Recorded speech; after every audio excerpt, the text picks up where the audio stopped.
we have to pay tribute to one of the best musicians of the 20th century, one of the most influential, one of the most successful, like everything. Like everything that is music is Miles Davis. Yeah, who according to himself, I changed music like 4 or 5 times already. But it's true. But it's so true. It's true.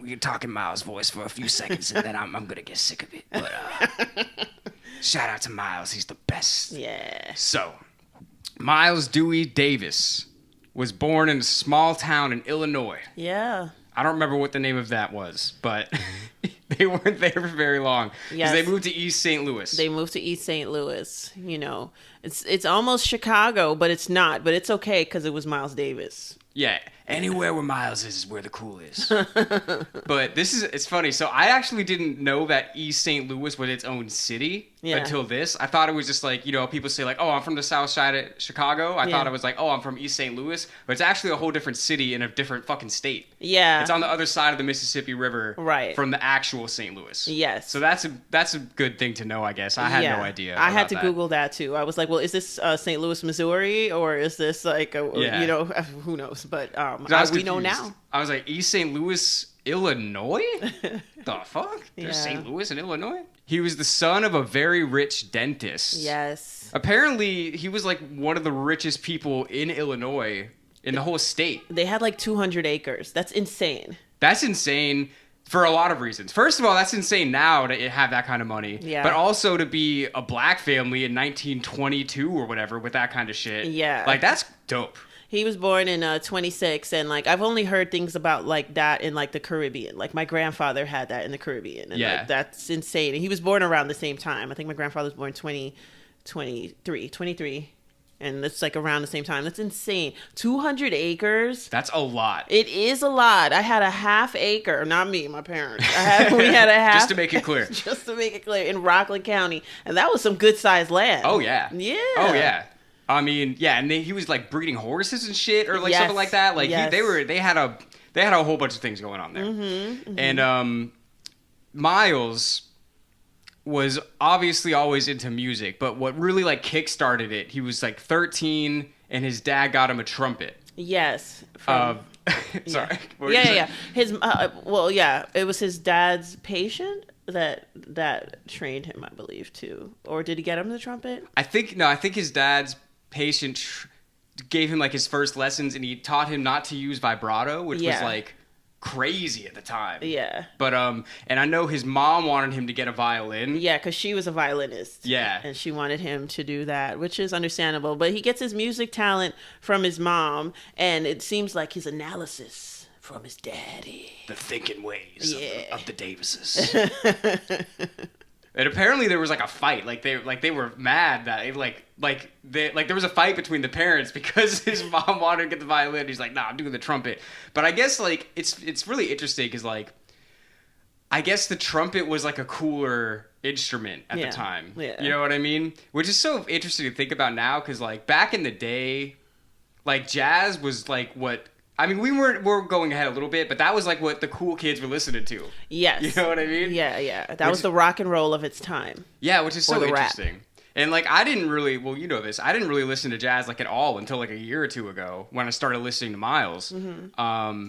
And it's so interesting, like looking back and like thinking of it through the eyes of like, when you first look at this footage, you see all the black and white footage, and it's like, oh, it seems like so old and like it's just this completely different time. But then, people are always kind of the same. Yeah. So it's like, you think about it now, it's just like, oh yeah, that really was just like the rock of its day or the rap of its day. Yeah. You know what I mean? Like, and that's just what people listen to. Yeah. Right? Yeah. But so Miles was always kind of killing it. Yeah. Like, from all intents and purposes, he just had it. From the beginning. Yeah.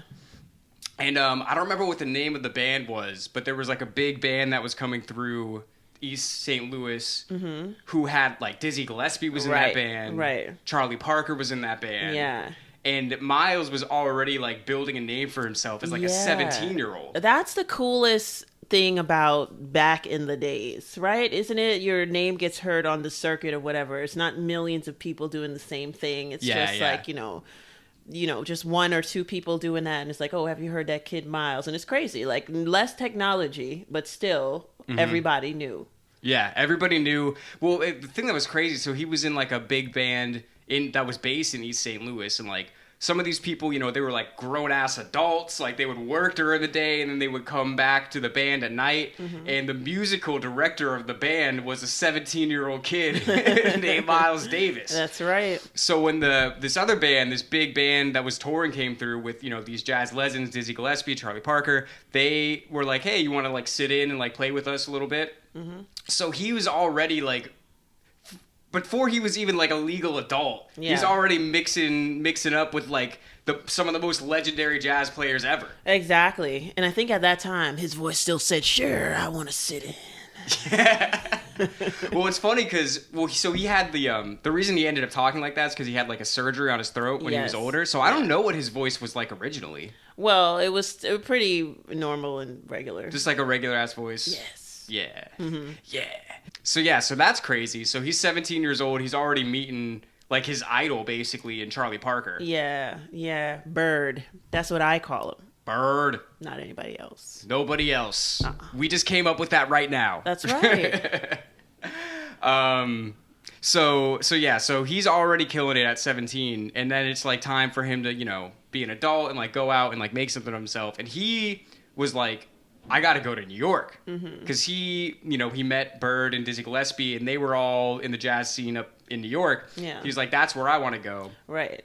But his parents were like, okay, well, you got to do some like school or something. School. You're not just going to go just go be a jazz player. Right. He wanted to go on tour, and his mom's was like, no. And he was like, he didn't even like speak to her for 2 weeks. He didn't do the tour though. He didn't do the tour, and he didn't speak to her for like a couple weeks. But that's back in the days, you know, you need something to fall back on. I mean, and that happens now too, still with people, you know, get something to fall back on. Don't put all your trust in your talents, which is insane. But I get it. And I get why like a parent would be like afraid for a kid, just like, even though the kid is like really talented, it's just like, you want him to be able to talk about what he's playing at least, you know? So that, I feel like that was a good move on his parents, you know, because did it stop him?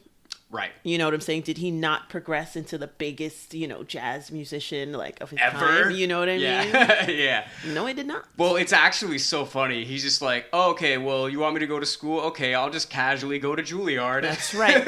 Like, I want to see what's what over there and the who is who. So that made me laugh. And he's like, oh, okay, I have to go to school. I'll just go to like the best music school possible. So no big deal. So he goes over there. He comes here to the city of New York. And so I guess the big jazz spot was 52nd Street. Yeah. Which I'm kind of curious about. I don't know if you would have any perspective on this, but that seems kind of random to me. For me too. When I read it, I was just like, why 52? Like, what's going on at 52? Like, not 45, not even 49. Yeah. Like, not even 53rd, to be honest. You know what I mean? It sounds funny, but not even 53rd Street. Yeah. Because 53rd Street now, over on the west side, is more like jazzy. You know, anyone that doesn't know New York is like, why the fuck do you care about what difference of one street? It's a big deal. It is a big deal. But this is the thing. Like, now 52nd Street is like, it's just office buildings. Yes. So it just seems so weird to me now that like that was the jazz spot. And also I would think that it would be in Harlem. Yeah. Which is so far from 52nd Street. Very, very far. I mean, Harlem was a mecca for many other things musically, but for like the, you know, the solid jazz, you know, for the innovators, I guess it was like 52. I mean, it's just interesting the way that played out. A lot of the jazz musicians he knew didn't want him to go to Juilliard, though. So what they were like, okay, so he was meeting up with them. So he basically was living a double life for a while. Like, he was going to Juilliard during the day, and then at night he was just out on 52nd Street playing jazz with all these greats. And they were like, don't go to Juilliard, man, because if you learn all that music theory, you're not going to play with any soul. Yeah. Well, what they really said is you'll play white if you go to Juilliard. Yeah, because, too analytical for them. Guys, the secret's out. Everybody knows white people don't have souls. No big deal. They just weren't born with them. Especially the redheaded ones.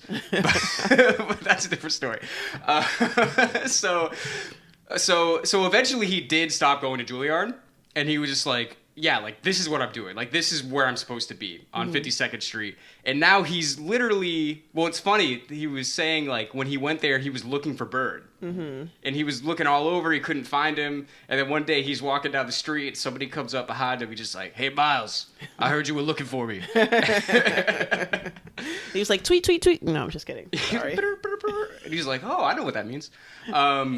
Yeah. So then literally, like, for y'all that don't know, Charlie Parker is one of the most legendary jazz musicians also. Absolutely. And he already knew Miles from that time that they played together. Yes. So when he did find him in New York, he was like, yeah, come play. So he would invite Miles to come play with him, and he would literally just, like, throw Miles on stage by himself. Like, he threw him in the fucking fire. Yeah. Like, they were saying, like, the first couple of times, like, Miles was, like, throwing up. Like, he was so nervous. Like, because...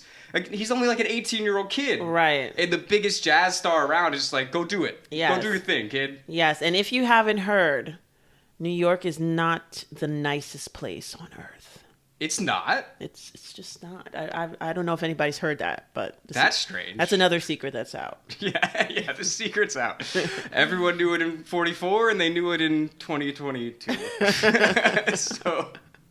But it's just crazy because he was all in that... He's basically had like 5 different careers. Mm-hmm. And this was the first one where he's just all in these clubs. He's making a name for himself with all these people on both sides of 52nd Street. That's right. That's what they said. They said on 52nd Street, it was on both sides of the street. Jazz everywhere.